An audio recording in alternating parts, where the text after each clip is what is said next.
Halo para manusia yang baik hati, terima kasih udah klik video ini dan selamat datang di Mama Day Cherry. Mama Day mau cerita misteri. Episode ini Mama pengen kasih tahu sebuah kisah yang mungkin kalian juga banyak yang udah tahu atau udah baca atau udah nonton kisahnya dia ini. Karena kisah ini sangat heboh sekali di negara tetangga kita yaitu Malaysia. Ya, ini sesuai judulnya kasus Kenny Ong. Mungkin di antara kalian udah pada nonton di YouTube channelnya orang lain atau udah baca beritanya karena emang kasus ini sangat heboh sekali pada saat itu. So, buat kalian yang belum, ini aku cerita versi aku ya yang aku baca. Jadi, sorry, don't judge karena tiap orang punya penyampaian yang berbeda. Sorry kalau ada kurang dan lebih, tapi ya mohon maklum ini jangan cerita versi aku ya. Semoga bisa diterima oleh kamu-kamu semua. Kenny Ong Lai Kien lahir pada tanggal 18 Juli 1974 di Ipoh Perak, Malaysia. Dia lahir dan besar di Malaysia, namun kemudian dia menempuh pendidikan di Amerika Serikat di University of California, San Diego. Dan dia juga bekerja di sana sebagai analis IT di sebuah perusahaan di Amerika, serta dia juga menemukan jodoh di sana, yaitu Brandon Ong, yang mereka menikah di tahun 2001. Kenny ini mempunyai ayah yang bernama Ong Bejong dan ibu yang bernama Pearly Visvanathan, dan seorang kakak perempuan bernama Elsie Ong. Ini kan nikah di tahun 2001. Kemudian dia menetap dan tinggal di Amerika. Nah, tahun 2003 tiba-tiba dia mendapatkan berita yang buruk dari ibunya. Ia mengatakan bahwa bapaknya memiliki penyakit cancer. Nah, Ken ini langsung terluka karena Ken ini sebenarnya orangnya sangat baik, penyayang keluarga. Jadi dia begitu terluka mendengar bapaknya memiliki penyakit seperti itu. Akhirnya dia ingin segera pulang walaupun ditahan ibunya untuk nggak usah pulang, udah nggak apa-apa gitu. Tapi akhirnya dia tetap mau pulang. Dia pengen lihat bapaknya. Nah, pulanglah dia akhirnya ke Malaysia. Nah, di Malaysia ini kerjanya dia benar-benar cuma ngejagain bapaknya aja di rumah sakit loh, nggak pakai hura-hura, nggak pakai kemana-mana, benar-benar cuma di rumah sakit aja nemenin bapaknya loh. Dan bapaknya akhirnya operasi dan operasi berjalan dengan sukses. Kenny ini merasa lebih tenang dan senang.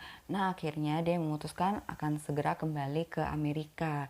Namun sehari sebelum dia kembali ke Amerika ini, dia pengen ngajak teman-temannya itu untuk berkumpul. Nah, dia sama teman-temannya sama sahabat-sahabatnya itu ngumpul lah di sebuah restoran di mall bernama Mall BSC atau Bangsar Shopping Center. Nah, dia di sana, dia ngajak mamanya juga, ngajak kakak perempuannya juga untuk ngumpul bersama-sama sahabatnya untuk sekedar makan-makan dan bercengkrama di situ ya, bahasa kerennya nongkrong-nongkrong lah di situ. Oke, dia bawa mobil, bawa mamanya sama kakaknya itu ke restoran itu. Udah dong parkir kayak di mall atau apa gitu, lu parkir. Setelah parkir, udah dong lu naik ke atas dan udah nongkrong lah dia. Akhirnya sambil nongkrong-nongkrong, menurut pengakuan maknya saat itu wajah Kenny tuh lagi bahagia sekali karena operasi bapaknya berjalan sukses. Terus dia bisa ngumpul sama sahabat-sahabatnya setelah sekian lama. Jadi dia ngerasa wajah Kenny saat itu sangat-sangat bahagia sekali. Nah, akhirnya setelah udah mau nongkrong-nongkrong nih, si Kenny ngeliat nih, maknya kayaknya udah capek nih. Jadi si Kenny mau ngajakin maknya dan kakaknya pulang dulu. Akhirnya dia kasih tahu ke sahabatnya, Norin, dia bilang, gue nganter mak gue pulang dulu ya gitu. Nanti gue balik lagi, baru gue ikut mobil lu. Mungkin maksudnya nanti gue pulang dulu nganterin mak gue sama kakak gue, terus gue naik taksi ke sini untuk nebeng mobil temennya. Begitu mungkin ya. Ya udah, mereka siap-siap. Pas mereka mau jalan ke mesin autopay, kalau lo orang tahu mesin autopay itu adalah mesin yang lo orang mesti bayar parkir dulu, terus lo orang dikasih jeda waktu beberapa menit sebelum mobil lo orang benar-benar keluar dari mall. Nah, kalau di mall di Jakarta tuh udah ada beberapa mall yang seperti itu, yang gue tahu ya diterapkan seperti itu. Contoh kayak Pluit Village dan Puri Indah Mall, kan mereka punya sistem pembayaran OVO. Jadi kalau lo orang belum ada pembayaran OVO, lo orang mesin autopay itu untuk bayar dulu. Dari tiket masuknya itu bayar dulu di situ. Terus lo orang dikasih berapa menit nih untuk mobil lo orang benar-benar keluar dari mall. Nah begitu. Nah pas dia mau ke autopay dia baru ingat tiketnya ketinggalan di dalam mobil, nggak kebawa. Jadi dia harus ke mobil dulu balik untuk ngambil tiketnya. Akhirnya dia suruh mamanya dan kakaknya nunggu aja dulu situ. Karena mamanya kan kayaknya kakinya sakit gitu.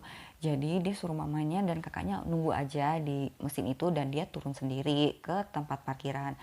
Nah kurang lebih itu kalau dia ke tempat parkiran tuh harusnya sekitar 20 menitan aja. Tapi setelah 30 menit nih, dia nggak balik-balik nih. Nah, maknya sama kakaknya udah mulai cemas dong. Kok dia belum balik-balik ya? Nah, akhirnya maknya sama kakaknya nih coba nyamperin deh ke parkiran. Nah, pas nyampe di parkiran, shock lah mereka. Mobilnya nggak ada, Kenny pun nggak kelihatan batang hidungnya. Kemana nih? Tiba-tiba panik lah udah mereka mencoba menteleponin si Kenny, tapi masuknya ke pesan suara itu loh. Nah, nggak bisa dihubungi terus-menerus, nggak bisa. Akhirnya mereka coba kembali ke atas ke resto dan kasih tahu sahabat dan sahabat-sahabatnya yang masih pada ngumpul untuk coba bantu. Akhirnya sahabat-sahabat tuh semua pada coba teleponin, namun semuanya hasilnya nihil sama, semua masuk ke pesan suara. Akhirnya udah dong, si mereka ini semua akhirnya coba rame-rame ke tempat parkiran. Dan dari situ mereka ngeliat ternyata banyak banget CCTV di area parkir tersebut. Dan mereka ke security untuk minta ngecek rekaman CCTV saat itu. Nah, saat mereka ngecek inilah mereka shock, terkejut, takut. Karena apa? Ternyata mereka ngeliat pas si Kenny ini lagi mau masuk mobil, tiba-tiba dia kayak didorong oleh seseorang laki-laki dan masuk, terus mereka kabur begitu aja dan menabrak apa itu namanya, palang parkir gitu, dan udah hilang dari situ. Lemeslah sudah keluarga dan sahabat-sahabatnya, dan mereka coba nih untuk mencari. Akhirnya si temennya Norin itu, sahabatnya, dia bawa ibunya dan mereka mencari ke jalan-jalan sampai kemana-mana. Mereka coba cara siapa tahu ada ketemu mobilnya gitu loh, karena tahu mobil itu dibawa pergi kan. Mobil yang dibawa pergi itu adalah Proton, Proton apalah itu, nanti gue kasih di ini deh. Nah, mereka mencoba mencari kemana-mana dan hasilnya nihil. Langsung melaporkan kasus penculikan ini ke polisi. Dan ibunya yang tadi itu, Perli, sama sahabatnya Norin langsung naik mobil melakukan pencarian. Itu lama banget, sampai jam 4 subuh baru mereka pulang ke rumah masing-masing, pastinya dengan tangan kosong. 3 hari berlalu, akhirnya mereka dapat kabar dari polisi bahwa mereka menemukan mobil yang diduga mobil Kenny. Dan mobil itu pas ditunjukin, itu ada kaca yang pecah, sama ada noda darah di kursi penumpang bagian belakang. Nah, ngeliat kayak gitu pasti emaknya udah lemes banget dong ya. Aduh, udah pasti ada sesuatu hal yang buruk yang menimpa anaknya.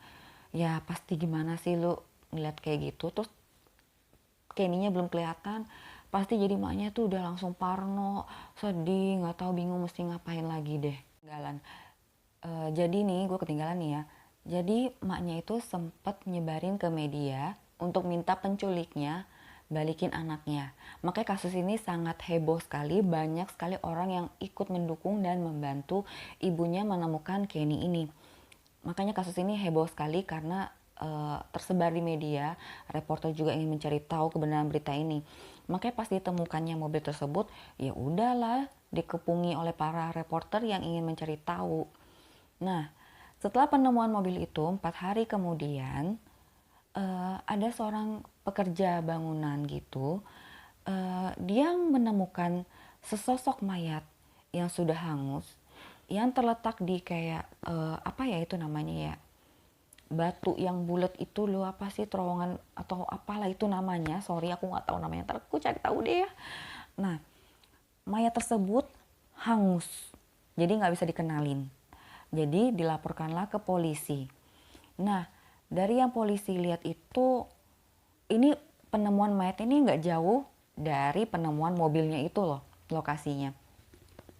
Jadi polisi melihat ciri-ciri baju yang dipakai terakhir kalinya itu mirip dengan deskripsi yang diceritakan oleh ibu dan sahabatnya korban lah ya. Jadi akhirnya polisi mencoba membawa dia ke tim forensik dan meminta keluarga korban dan sahabat korban untuk mengidentifikasi apakah korban yang hangus ini memang adalah Kenny. Ya udah. Nah, yang datang ke bagian forensik itu adalah si Norin, sahabatnya. Pas buka pintu nih, Norin udah kelihatan mayat nih dari jauh nih. Dia udah lemes. Gak berani masuk lah dia. Karena itu sahabatnya kan, kemungkinan sahabatnya. Makanya dia gak berani masuk nih, dia tahan diri kayak udah kaki lemes gimana sih lo kan. Rasanya kaki lemes gimana, jadi dia gak berani bergerak. Akhirnya adiknya Nurul memberanikan diri, oke gue aja yang cek katanya. Ya udah, Nurul masuk mengidentifikasi dan dia itu celana yang pernah dipinjam sama dia. Dia bilang, ini gue yakin nih, ini Kenny. Karena ini celana jeans yang pernah dia pinjam sama gue gitu. Oh waduh, lemes lah Norin. Norin coba teleponin maknya, Pearly, maknya si Kenny. Kasih tahu, ini ada ketemu sosok mayat. Tapi kita sendiri sebenarnya belum yakin 100% ini Kenny. Gitu katanya. Tapi ya mungkin dia pengen nenangin hati ibunya aja. Karena dia tahu ya pasti ibunya akan shock banget kalau beneran itu Kenny. Tapi akhirnya si ibunya Pearly dan ayahnya Ong Bejong datanglah ke sana dan mencoba mengidentifikasi mayat tersebut. Maknya datang, masuk, dia yakin 100% itu Kenny. Karena baju-baju yang dia pakai, aksesoris yang dia pakai, ibunya masih ingat banget itu semua yang dipakai Kenny malam itu. Akhirnya dia memang teridentifikasi sebagai Kenny Ong setelah tes DNA juga nih. Dan setelah itu akhirnya polisi yakin ini ada pembunuh yang sedang berkeliaran. Bukan hanya itu, ternyata si Kenny Ong ini juga diperkosa. Karena ada bukti jejak sperma yang ada di bajunya dia, celana dalamnya dia itu. Jadi polisi segera memburu siapa pembunuh dan pemerkosa dari Kenny Ong. Setelah beberapa hari itu kayak hasilnya nihil, belum bisa ketemu dimanapun. Polisi juga mencoba mencari jejak-jejak yang ada di mobil tersebut, siapa tahu ada jejak dari pelaku. Dan gak lama kejadian setelah itu ternyata ada suatu pencerahan nih, ada suatu petunjuk yang baik banget. Di sana itu sebenarnya pas dia menculik si pelakunya, menculik si Kenny ini nih, mereka sempat diberhentikan oleh seorang polisi yang lagi razia suatu tempat nih ceritanya nih. Polisinya lagi razia suatu tempat, lagi nyamar ceritanya pakai baju biasa. Nah, dia ngeliat kayak ada mobil yang aneh nih, lagi berhenti. Nah, dia berhentiin kan, polisinya nanya. Jadi polisinya banyak nanya-nanya, lo kok kayak mencurigakan nih. Diketok lah itu pintu kaca, tok tok tok gitu kan. Diturunin pintu kacanya sama si pelaku. Terus polisi ini tanya, ada masalah apa nih gitu. Karena dia ngeliat drivernya ini, yang bawa mobil supirnya ini adalah seorang pria berwajah asli Malaysia pribumi, sedangkan penumpangnya itu berwajah Oriental, Chinese gitu kan. Jadi dia kayak udah ngerasa heran, tapi dia masih coba tanya baik-baik, ada masalah apa Ci gitu kan.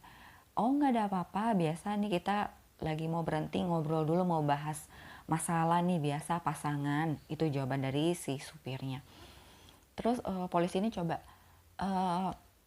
minta identitas dong, kayak kita bilang minta KTP lu dong gitu, lihat cek KTP kan gitu. Nah di cek KTP muncullah KTP-nya mereka ini. Sehabis itu si korbannya ini, si Kenny ini pas di kursi penumpang itu kayak ada kasih isyarat tangannya gitu loh. Mungkin kayak gini kali ya gitu. Tapi si polisi ngeliat nih udah mulai makin curiga nih. Kenapa dia begitu, kayak wajah ketakutan. Tapi setiap kali ditengok oleh supirnya begini, dia langsung diam lagi. Nah kalau pas supirnya ngeliat tempat lain lagi, dia kayak begini lagi. Kalau nggak salah sih seperti ini ya. Kalau salah tolong koreksi di bawah. Jadi polisi udah makin curiga dong. Ditanya lah, digencet, dipus lah, tanya A B C D bla bla bla bla bla. Tapi si driver tiba-tiba ngamuk, murka. Apa nih? Kenapa nanya? Lu kan bukan polisi. Ini namanya perampokan nih. Bukan perampokan, apalah namanya gitu ya. Ini penjajahan atau apalah gitu intinya. Perampokan nih namanya nih kayak gitu. Dia marah-marah. Tapi terus akhirnya tiba-tiba nih dia langsung ngebut gitu, langsung kabur begitu aja. Dan polisi ini kaget dong, tiba-tiba dia kabur begitu aja. Polisinya ngejar lah nih, ngejar ngejar, nggak kekejar, hilang sudah mereka itu, tak berjejak. Dari situ seenggaknya mereka udah punya satu suspek lah ya, kemungkinan yang terakhir bersama si korban Kenny Ong. Kenny Ong akhirnya dimakamkan dan di Petaling Jaya, dia dimakamkan. Semuanya udah upacara dilaksanakan di Gereja Xavier Petaling Jaya. Dan suami Kenny, Brandon Ong, akhirnya terbang dari California ke Malaysia untuk menguburkan istrinya. Penguburan tuh berlangsung ramai banget, banyak banget orang biasa yang bahkan bukan kerabat, bukan kenalan, bukan apa, tapi datang ikut mendoakan, ikut bersedih, ikut mendukung keluarga mereka. Mereka semua orang-orang biasa yang hanya ingin memberikan dukungan kepada keluarga Kenny dan sama-sama berharap agar pelaku segera ditemukan karena sudah makan waktu cukup lama ya. Dan ini nih, sisi jahatnya orang itu emang kadang ada aja ya gitu ya. Orang lagi kena musibah, orang lagi kena duka, ada aja komentar negatif gitu loh. Contohnya ini, ada teori konspirasi yang bilang bahwa Kenny kenal sama cowok itu, atau Kenny ini main gelap sama cowok itu. Tuh, maksud gue julid-julid amat ya emang dari dulu gitu loh mulut orang. Orang lagi berduka dikasih komentar negatif. Kok Bo ya kejam gitu loh ya. Usaha polisi untuk nge-track si Ahmad siapa namanya sih? Ahmad Najib Aris. Susah ya. Ahmad Najib Aris. Oke, sorry. Usaha polisi untuk nge-track si pelaku Ahmad Najib Aris ini agak sedikit sulit ya. Karena ternyata alamatnya yang dia tinggal itu tidak sesuai dengan kartu identitasnya itu. Dan dia ternyata juga suka pindah-pindah. Oleh sebab itu polisi nggak kehilangan akal ya. Polisi mencoba ngecek dari kayak kartu jaminan ketenaga kerjaannya itu, macam kita tuh bilangnya BPJS atau jam sostek kerja gitu. Dan ke bagian nota perkawinan sih. Ke bagian akte perkawinan gitu. Akhirnya dicari, mereka ketemulah. Ternyata si Ahmad ini sudah punya istri dan anak. Dan diketahui bahwa si Ahmad ini juga salah satu kabin pesawat, yaitu yang bagian bersih-bersih kaca pesawat begitu gitu ya. Nah, ternyata istrinya juga bekerja di sebuah bank. Dari situ mereka akhirnya nge-track si istrinya ini supaya mereka bisa tahu di mana lokasi tempat tinggal si pelaku Ahmad ini. Setelah beberapa hari mereka nge-track si istrinya ini, istrinya yang bernama, nggak dikasih tahu. Oke, mereka nge-track ke rumahnya itu. Beberapa hari nggak kelihatan jejaknya si Ahmad ini. Sampai ada suatu hari kelihatanlah si Ahmad lagi pulang ke sana. Pas kelihatan si Ahmad ini, langsung lah polisi nangkep. "Yoi, kamu ditangkap atas tuduhan pembunuhan Kenny Ong." Dan dia diam aja. Dan you know what? Mukanya itu menurut kesaksian orang-orang yang kenal dia itu kayak semuanya nggak ada yang nyangka kalau dia tega melakukan hal sekeji itu, memperkosa dan membunuh.